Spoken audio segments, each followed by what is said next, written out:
Disassembly and inspection of the shears.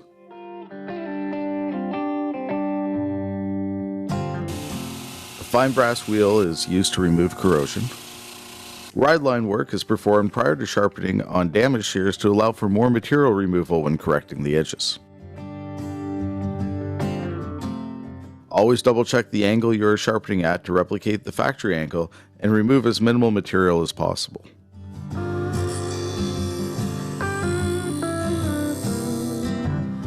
Nice brand new clean edge. The honing process polishes and refines the blades. Deburr the edges to remove any residual metal from the sharpening process.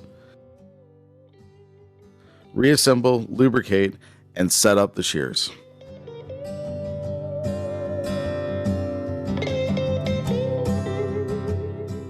So we want to get all those burrs off, so we spread the blades apart, squeeze them together, open it like that, and then we're going to grab our cork.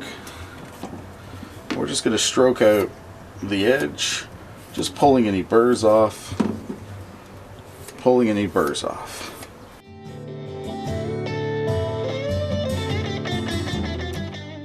Every shear must make a clean pull cut on a single ply of soaked tissue paper as a final quality control test to ensure proper sharpness and mechanical functionality.